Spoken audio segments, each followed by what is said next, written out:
Welcome to Footnotes on Crime, the place to hear from authoritative voices in true crime about their experiences and creative processes, and where we ask the question, how do we survive? Coming up on episode 5, Jamiyla Chisholm, journalist and author of The Community, a Memoir. A powerful investigation into the secretive Brooklyn Muslim commune her family joined in the late 1970s, and the lasting impact of life inside what would be later called a cult. I didn't know the word cult, but I knew I knew we were in something that was icky. People really have to trust their gut, and if something feels off, it probably is. If anyone hears one person or a collective say, "We have the answers for you," don't believe it. Drawing on her background in reporting, Jamiyla turns her own childhood memories and years of interviews with her mother into a narrative that unpacks control, belief and harm from the inside out. It's a story that sits right at the intersection of personal trauma, systemic power and the kind of hidden history we dig into in this show. So Footprints, get ready for a conversation about cults, memory and what it takes to investigate the community that raised you. I'm Katie. And I'm Colin. Every chapter a ghost, every word a clue. Footnotes on crime and they're pointing to you. Trigger warning. This episode refers to topics that some people may find distressing. Viewer and listener discretion is advised. We're honoured that you're here with us today. We both gobbled up your book and inhaled it, loved it. So we're super excited that you agreed to be with us today. Can you give our listeners a brief outline of The Community, the book? Absolutely, I have it right here. A brief outline of it. I like to describe it actually as first and foremost a mother-daughter love story. My mom is featured heavily in the memoir, and that is because I was excavating memories from a very, very early point in my childhood. I was in this cult slash community from the age of 2 to 4. And so a lot of the book is me speaking with my mom. I interview her through the process. And the goal of that was to try to understand the history. So, who were these people, AKA my parents, before I showed up on the scene? What was their existence, life, their politics, their cultural assuasions? Then who were they when I showed up on the scene in the late 70s, which is when I was born? What possessed them or inspired them to join this community? I then looked at what happened while we were in this place, which is where most of my memories are the most vivid. And then I also wanted to look at what happened to us once we left, how especially my mom and I were able to reconcile our relationship after the trauma that we endured in being in a place for 2 years where we also did not see each other very much. It's just Kate, like you when she was about to say the exact same thing. You got a real richness in the story, like I like the way you described it there as a love note to your mother. It really was, and it kind of showed the ups, downs, highs, and lows of a love story. And I don't want to ruin it too much for our readers because we obviously want them to buy the book and experience it for themselves because it was just a really brilliant piece of work. You spoke a bit about your childhood there. When you first decided to revisit your childhood experiences for the book, what emotional boundary would you say felt hardest to cross, and what finally convinced you it was time to talk about it? I think the hardest boundary to cross, and this is this question like about the process when I decided that I was going to embark on Yeah. this memoir. Um, it changed, I will say, over the the process of working on the memoir. It started with how do I even approach this story?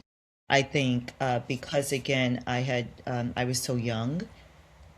We were in the place that we called the community. I was there from the age of 2 to 4 years old. So, I was really dealing with very nascent memories for myself, and but memories that nonetheless were just really at the forefront of my brain. So I think that was the first part that was really challenging, was me personally trying to decipher what was a memory and what might have been a hallucination. It's like you're young, you want things to be the way that you might have imagined, especially when trauma is involved. And, so having to parse through what was real and what wasn't. The second hard part was when I had to approach my mom and speak with her, ask her permission because I needed her permission, but then to involve her, to bring her voice and her own experiences into it. I interviewed my mom over the course of a year, a full year. She and I would sit down and interview and talk, and it was very hard. It was not an easy process, even though obviously she and I are very intimate. She raised me, we adore each other.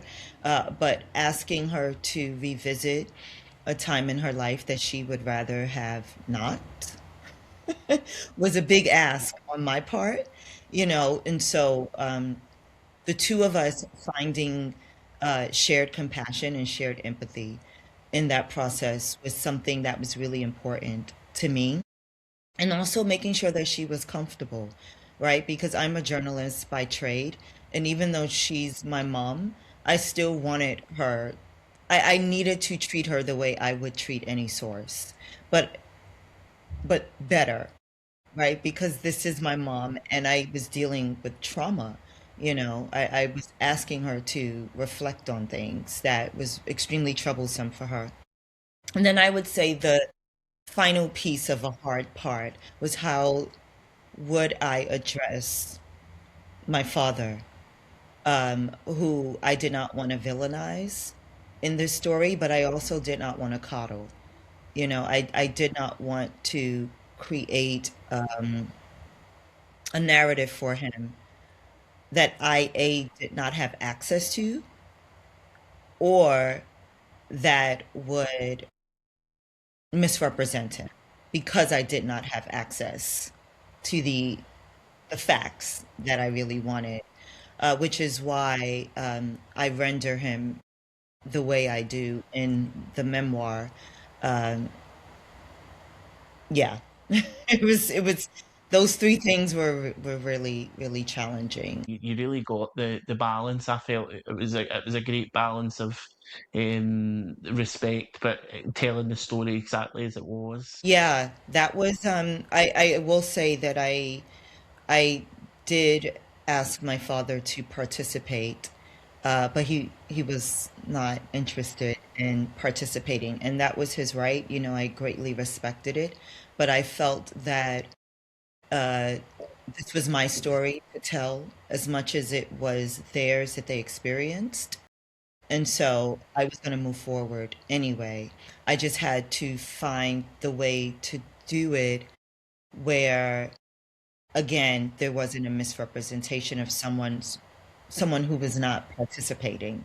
And that was a challenge because as a journalist, you know, um, it's I think something that I would not do. If someone did not consent to being a part of a story, then I wouldn't include them, right? But I think it's very different when it is a first person story because I too have agency to this story. And it was my right to tell it, also the way I wanted to tell it. So those were pieces and pivots that I had to make because I would have loved to have told this story in a very different way and to have had more of my father's insights and his voice, whether they agreed with what my mom's interpretation was or not. They were each allowed to have their own memories and their own experiences But on a I page. think you really succeed at, humanizing your parents and helping the readers understand their decisions. And I really got the impression that you conveyed very well, basically, that their decisions often came from a lack of real choice in their own lives. And that's what made it really compelling for me as a reader. Did you ever consider writing the community as fiction first to protect certain memories or relationships? Because it's so good, your book, that it really does read like fiction to me sometimes. Like it felt like it was just the history was built up so at pace that it did feel like fiction. But was it ever like a choice for you to start it from fiction and turn it into that? I love that question because that is exactly how I started.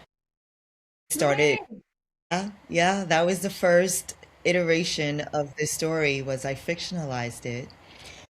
And this is such a funny story. I'm going to tell you this story because I Yeah, think we like fun. I think it's so important for any storyteller, right? Like whether they're long form or short form storytellers, we always have the germ of the idea at some point, right? Maybe we're brushing our teeth, maybe we're singing in the shower, maybe it's in a dream, maybe it's in a random conversation with your husband or your best friend. My this idea for this book here originated when I was in my senior year in college, very, very, very, very long ages ago. And I was taking a creative writing course. I was actually a creative writing minor. And I had submitted 6 pages of what would eventually become this book as fiction to my professor. And my professor asked if it was nonfiction. I'm not sure how he knew. I guess because he's a professional. But he asked me, "Is this true?" And and in my mind, I was like, "No," you know. And he said, "Well, if this is true, I didn't make the confession, but he said, if this is true, you have a book here." And so, I took that and went on with my life. I worked jobs and did whatever. And then when I decided to actually sit down and see, okay, let me see if I could write more than 6 pages, it was not, it was fiction. I had all these, I mean, it was the thing that kind of, I mean, it wasn't this at all. But it was this world that I had created that was based off of that. And, I was really pulling a lot from my memories. I had not interviewed my mom at all. It was just all my own, dreams and scraps and memories. And then I had spoken with an editor who kind of like tapped me and said, "This is not fiction." And I was like, "Yeah, but I don't really want to out myself.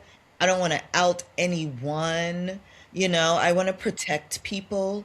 And he was very clear that not every story is meant to be fictionalized, and that there are better ways that a reader and an audience can be impacted, and that stories about trauma, um, they're just better received when we're honest with our readers.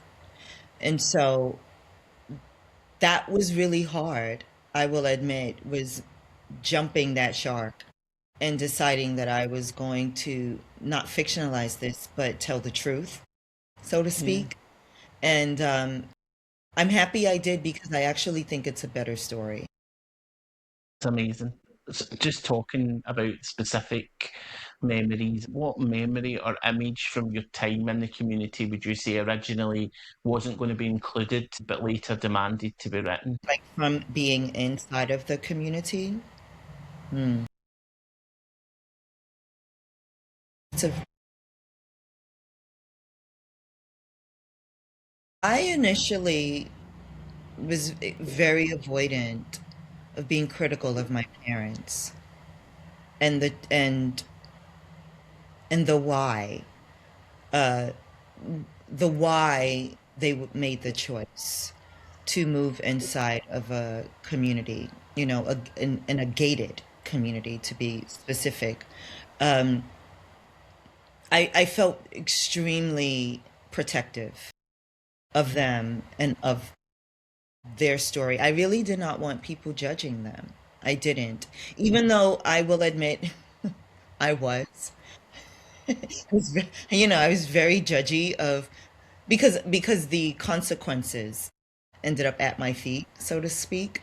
Um, but I did not still want to villainize them. I really didn't.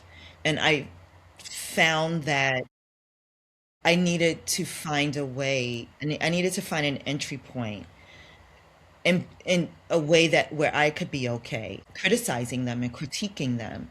Um, and what I found was by being able, and I think interviewing my mom for 12 months really, really helped me to find that empathy that I needed in order to be able to look at their story objectively, wouldn't not be so close to it, but that I can actually step back and see them as their own people, you know, teenagers who or children who became teenagers who then became young adults.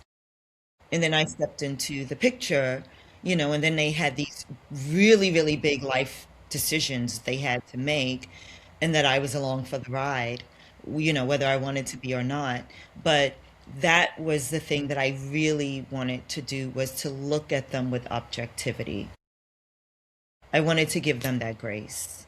And I think I was able to do that by better understanding, especially who my mom was as her own person, not as my mom, but as her. Definitely, and I think you really achieved that. Um, I felt I came away with such empathy for your mother and your dad because they're a product of their environment, particularly your mother. She had a lack of nurture, a lack of choices. It really just shows you how vulnerable we all are to these sort of things like the community out there when we don't have that sort of foundation. And to me, your prose such a fine line between detachment and tenderness, not just in the recollections of your parents and them growing up and their decisions that led them to being in the community, but I'm also just thinking of your memories when you first arrived. For instance, the passage where you talk about having to share a room. I think you were a toddler, having to share a room with other toddlers, and sometimes waking up with a foot in your face. How did you teach your writing voice to tell the truth without re traumatizing it?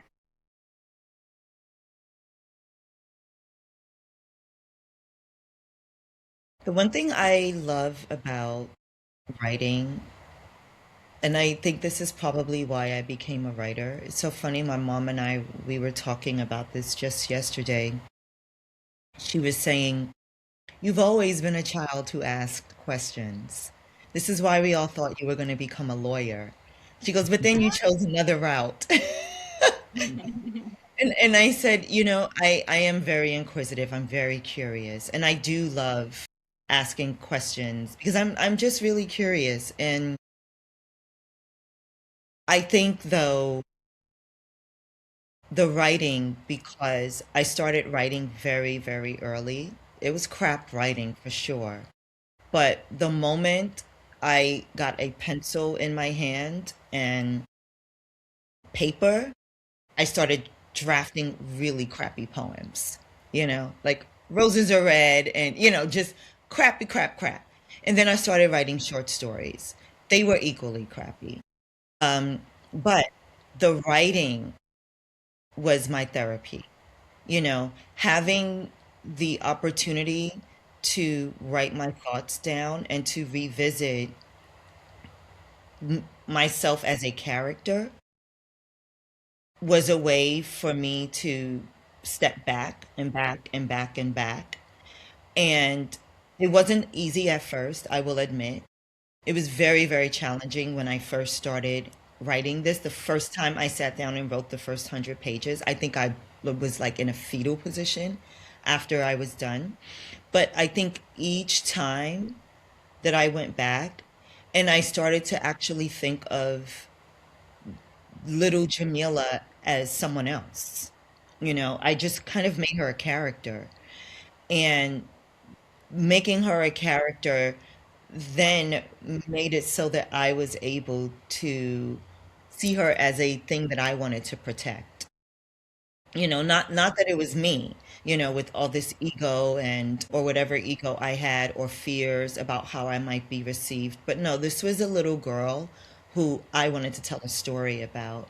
And so I started to think about it in that way. And the more I kept going back and working on it, the more, I guess, desensitized I kind of became. And it became less about me and more about the story. And so the story took precedent over whatever my emotions were. And I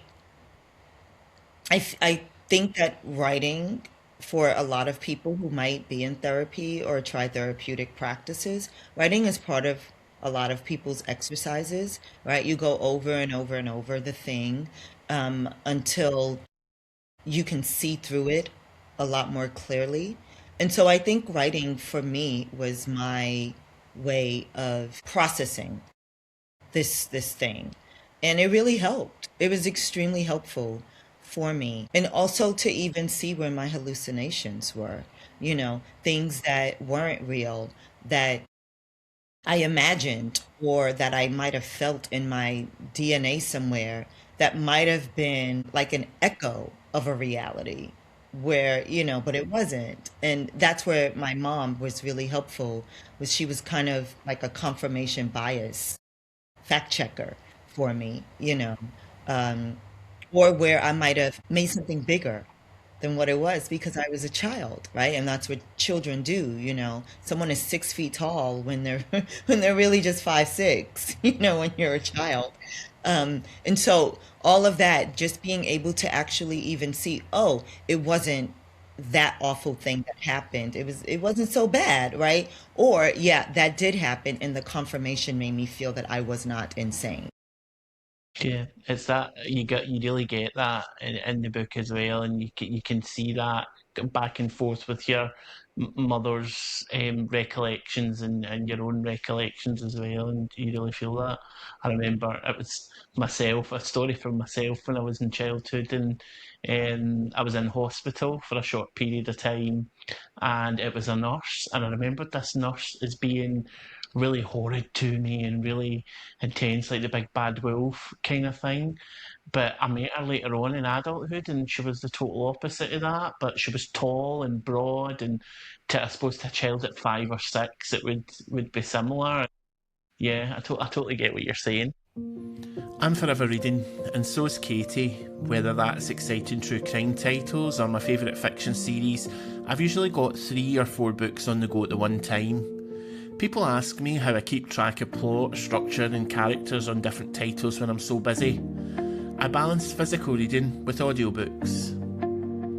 Audible is a great option for absorbing material on the go, with a massive range of titles available to listen to in the car, when I'm out on long walks, or when I'm busy cooking dinner.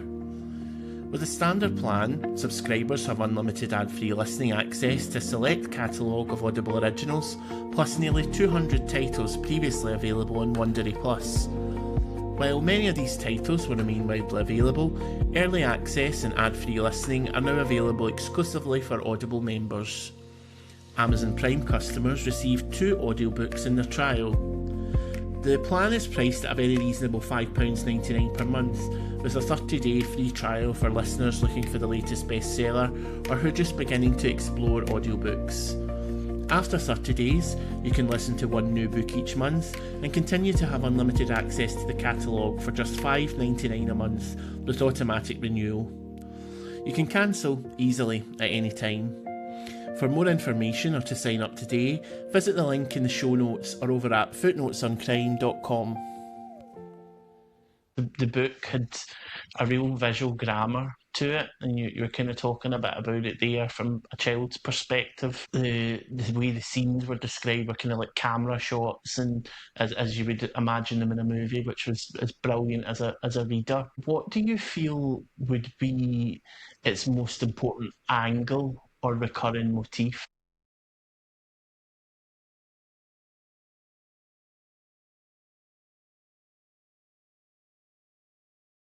I think the recurring motif is about trust, I think.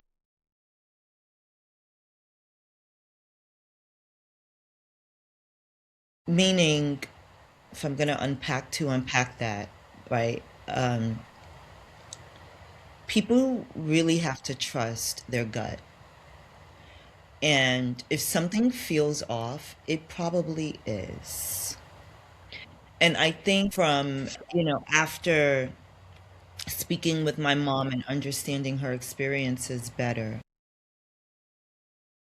I came to the conclusion that she did not trust herself enough to pick up on when something was icky or sticky or I shouldn't go there. She actually thought in advance, I don't think the community is a place where I want to be. But she didn't trust herself enough to stand in that truth of hers. For children, I would love if parents could trust their children more. If their children are saying, I'm not okay, believe them. Children rarely say things like that. Um, my mom felt that something bad was going to happen inside of the community or that bad things were happening. And she was right.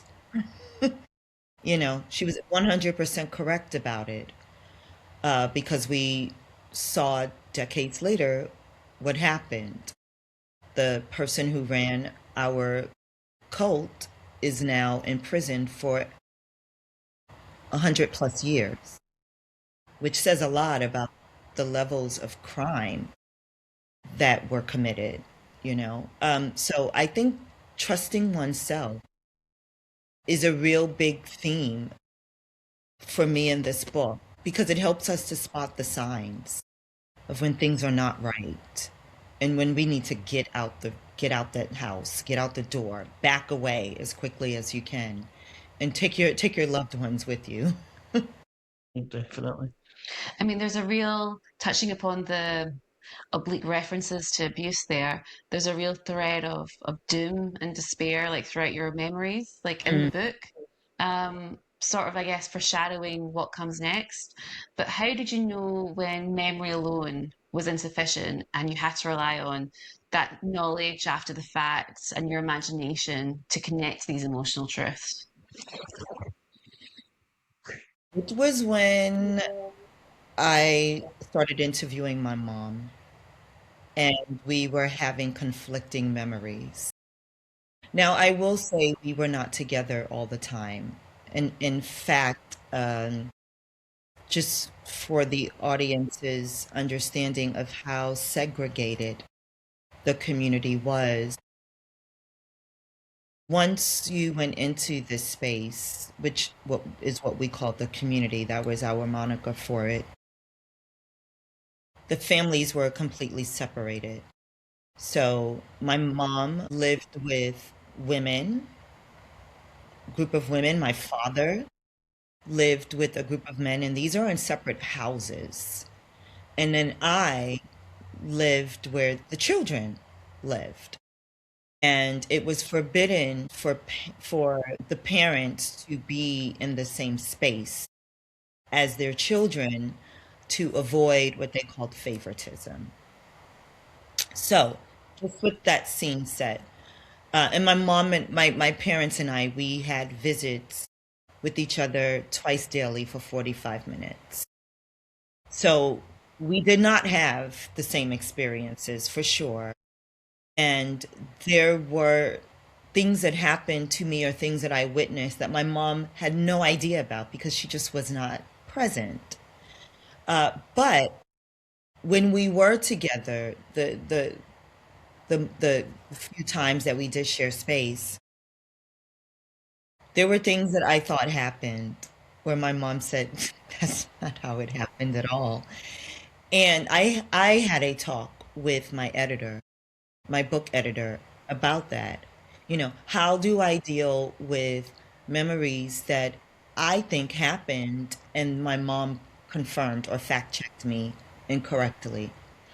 And the way my editor said to me that it was my right to have the memories that I had and that I should not edit them. For sure. So the way I handled that was I had the memories that I thought happened, and then I would actually have my mom just rebut me in the book with what she thought the facts were. And again, just going back to my background as a journalist, I thought that that was the best method, the best way to approach it. I have my truth and she has her truth. And it doesn't Truth mean for that both. either one of them, yeah, and it doesn't mean that either one of them are wrong. It's just that, you know, any one of us can be in a room, witness something, and then we will experience it completely differently. And so I just wanted to honor that for myself, that even if I did have a false memory, this is still what it felt like to me. And so that's how I wove in what may not have actually happened, but what felt extremely real to me. I like that back and forth, like you said, and the act of the rebuttal between the two of you. As an adult, how does your understanding now, with the hindsight again and everything with Dwight York that's went on, your understanding of cult psychology influence the way you recall that child self's mindset in the narrative?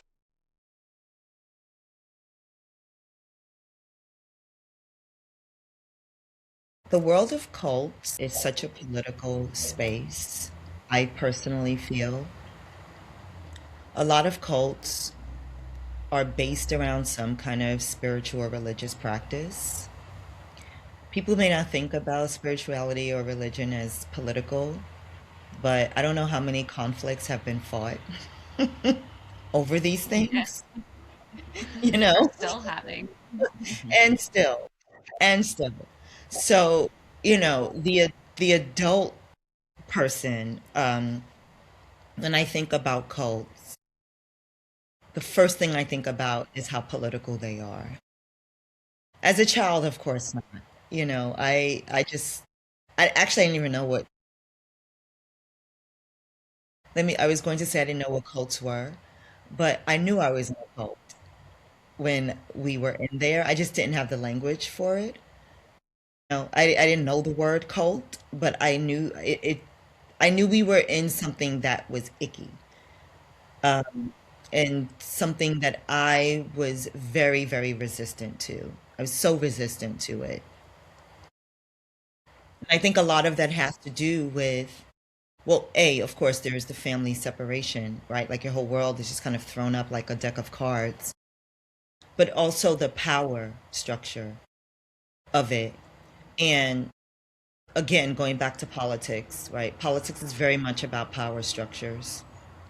And so the older I got, the more I researched about cults, because I'm going to tell you, oh my goodness, as I was working on this story, the amount of cult literature and content that I was consuming, oh my goodness, just really trying to understand Yeah.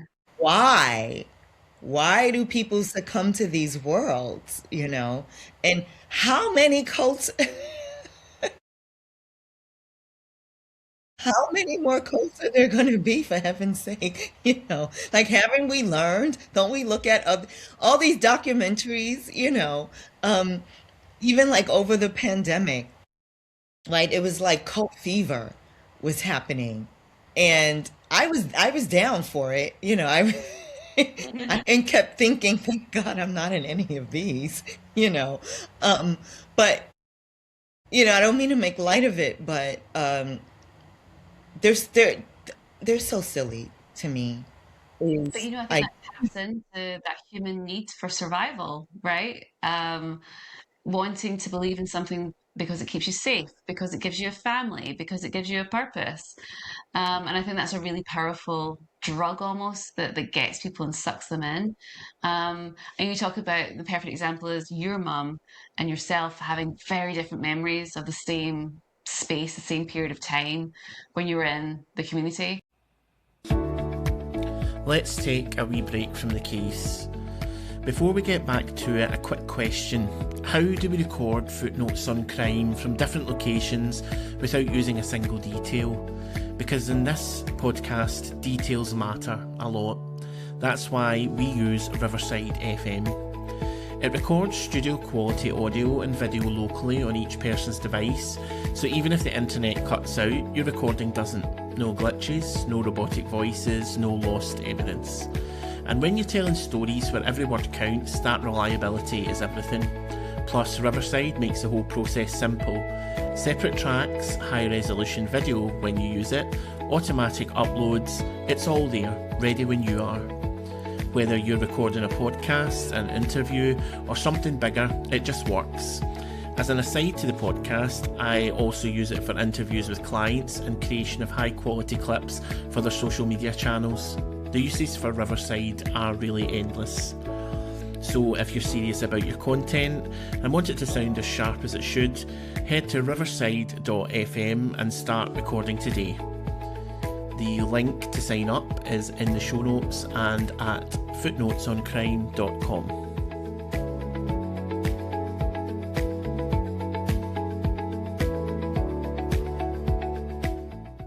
And I guess my main thrust of this question is, how do we survive? Like, given everything that you know about cults, everything you've experienced yourself, and having your close family experience, how do you think we survive all these things?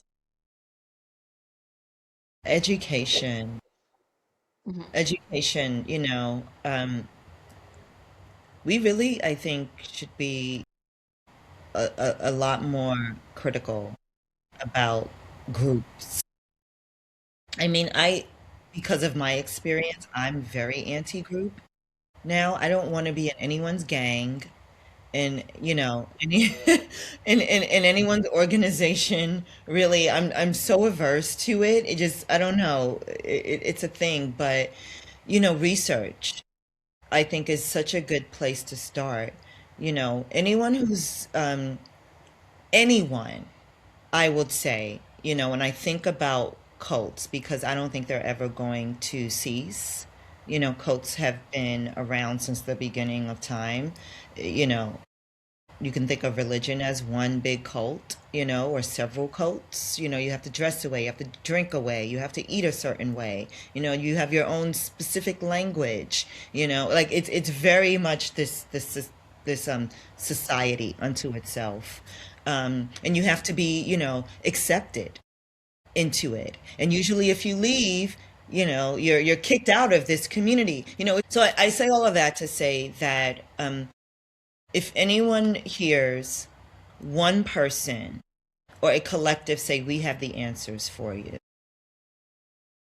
don't believe it, because anyone telling anyone else who they should be, how to think, how to treat others, or how to think about others has a God complex, surely. And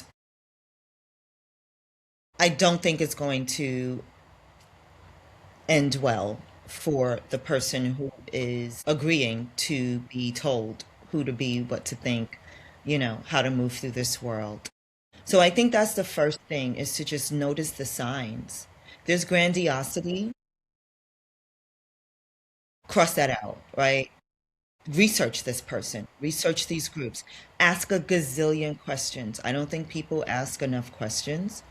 Um, And if something doesn't feel right, if someone says not only, but we have the answers, but also don't trust your family, or we are your new family, anything that is all consuming, I think is a really big red flag that should go up.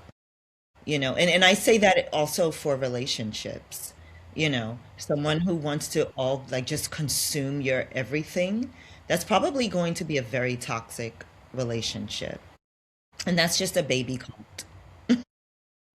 So, do you have readers reach out to you from similar backgrounds, and when they do you feel it's more from an empathy point of view, looking for validation or a blueprint from escape? You mean readers? Yeah.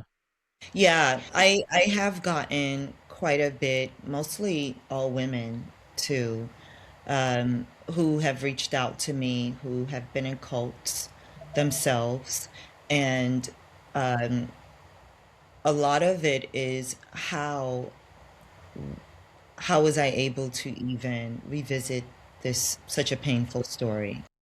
You know, I think a lot of people feel shame around Mm. having been in a cult. You know, they feel duped. Those are those, let me say, the people who no longer subscribe to the cult, the people who have left it. There's so much shame around that. And a lot of times they will find a box or a closet and they will put that experience in there and they will walk away into their new life. And they will do their best to never revisit that box or that closet.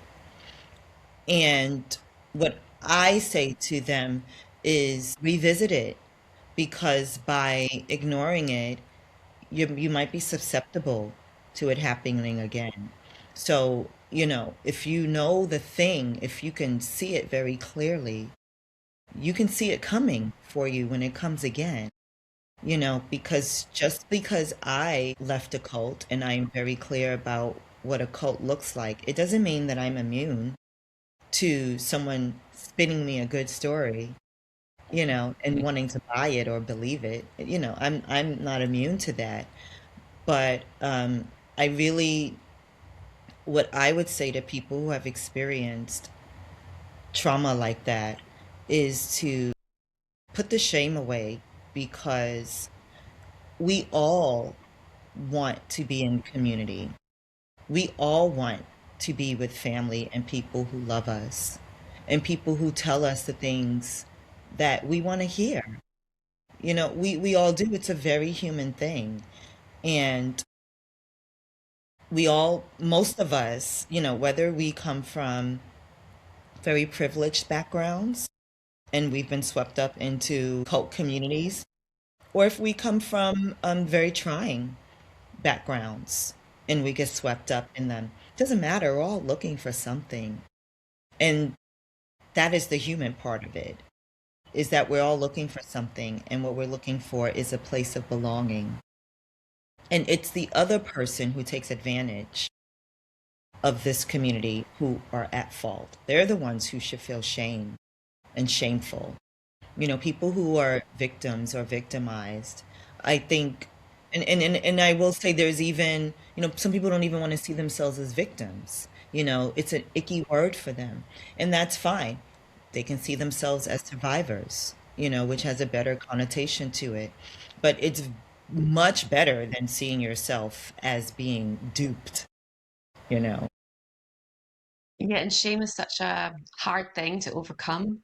It's very easy to be shamed, but I think it's very hard to rid yourself of that feeling. Which leads me to ask if the community, the book, had an unseen epilogue, not a written one, but an emotional one, what does it look like today? I don't know how to answer that actually. Yeah, yeah, that one I don't know how to answer. Um, because I actually did write an epilogue and I feel like I'm living it right now. Hmm. Um, Totally understandable. you know, the strange thing is the epilogue that I wrote, I zoomed out really, really large, right, to the politics of the United States. And I don't know if I ever want to write about myself again. I think I'm lying. But Mhm. you know, at the moment, I'm okay with navel gazing. But an epilogue, I think, like for me, is really just kind of zooming out and where do I see where do I see cult vulnerability happening around me? And again, I'm living it. in this country. It is everywhere. I get So, you. you know, So you just said you're saying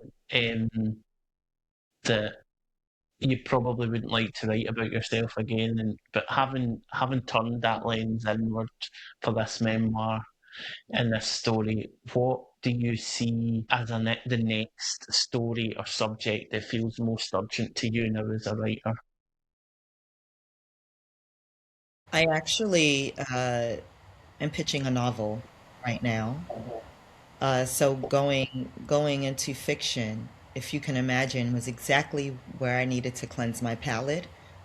Once I had written this memoir, I just wanted to make things up, um, to a point, because I have a very strong historical leaning.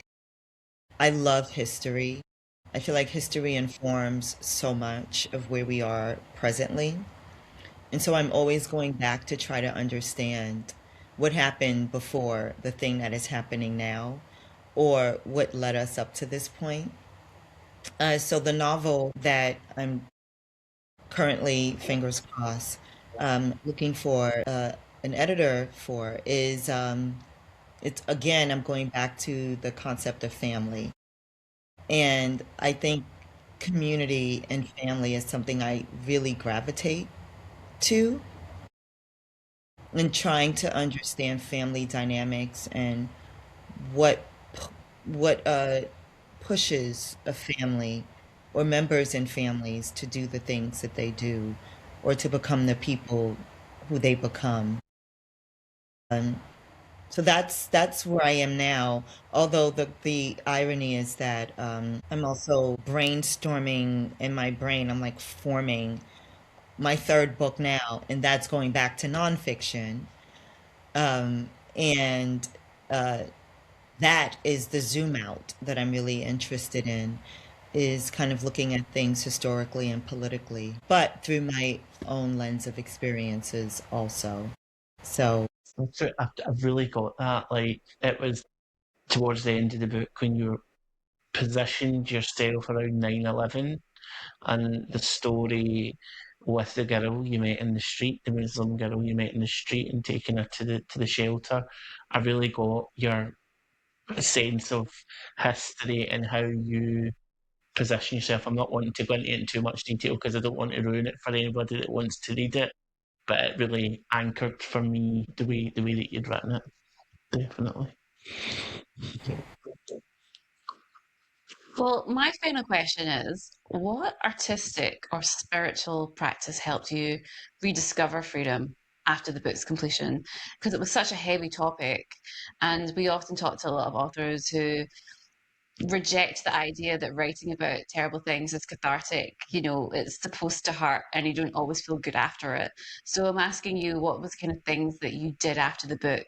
Once the public story was out of your hands, what did you do to, I don't know, rejig yourself and feel at one again? This book came out during COVID. Came out in 2022. So there was a lot of trauma Mhm. going around, for all of us. And at that time, I was running a lot. We were all trapped inside, right? Couldn't touch or touch or love one another. And once I was done writing and going through the edits, we couldn't travel either. So it's not like I could like take myself on a nice trip somewhere and just drink margaritas until I was shit faced. Um, so could I curse? I'm sorry. No, Um, you can't. I think Colin wants to be there with you. but I I was doing a lot of outdoors activities. Um, I was running a lot. I was on my bike a lot. I'm a huge athlete. I love being active. I grew up as an athlete. And so it was a way for me also to meditate without sitting still, because we were doing enough of that anyway by being trapped inside. And it was like I could clear my brain because all I had was my breath, right? To run and bicycle and sweat. And that's what I did. A lot of running, just to kind of like clear everything out and all, just think about how many miles can I clock? How many miles could I clock? And it sounds, I'm sure, to a lot of people like, what? What? How is that a treat? But again, it was COVID. Just being outside was a treat. You know, just being in a park was a treat. Because I couldn't go anywhere. I could go absolutely nowhere. Um, and so that was my joy. That was the best joy that I had was running and bicycling and just kind of using my body because my brain, I'd use so much of this, to like excavate and to interview and then to edit and then to sit there and cry silently, with my cat. And, it was just so much internalized things that were going on that really I just needed to like get it all out and move. It was the most joyful thing that I could do, and I loved it. I ran a half marathon Wow. like I think in the middle of COVID because the race was still happening, and I remember all of us having masks on, and it was just the weirdest experience, but we were all weird together, and it was so great. It was so great. So, listen, Jamila, it's been an absolute pleasure talking to you, and we're absolutely thrilled to have you on. And I just wanted to say a massive thanks again for agreeing to meet up with us and chat. Thank you so very much. That's all from this episode of Footnotes on Crime. A massive thank you to Jamila for discussing her life and writing. Links to purchase the community a memoir in various formats are available in the show notes and on the Footnotes website. By purchasing using these links, you'll also be supporting the podcast and allowing us to continue on our journey with other amazing guests just like Jamila. For more information on Jamila, please visit footnotesoncrime.com, where you can find clips from all our episodes and a place to sign up to the Footnotes newsletter to hear more about the phenomenal guests we have coming up for all our footprints. Sources of support are also available on the website for anyone who needs them. Coming up on episode 6, Jane Hamilton, award-winning crime journalist and author of Hunting Shadows, Peter Tobin, The Truth About the Serial Killer Who Hid in Plain Sight. Jane discusses her career in journalism, her publishing journey, and shares her thoughts on the true crime genre. And what we've done is true crime's always been pretty big. And back in the day it was books or maybe the odd documentary on TV. Now you've got podcasts, you've got videos, YouTube, you've got Netflix. Netflix has made it explode with the Making a Murderer generation. Every crime is now solvable. So what you've got now is armchair detectives and people who think they know the ins and outs of a case. During that whole 18-month period with the online abuse, I felt really like, my life has just fallen a bit. And I'd been under online abuse in 2016 over a football story. And as horrific as that was, it didn't seem the people were not as ferocious or personal as the 2022-21 mob. It was horrific. Thank you for listening, and remember to like and subscribe to Footnotes on Crime wherever you listen to podcasts.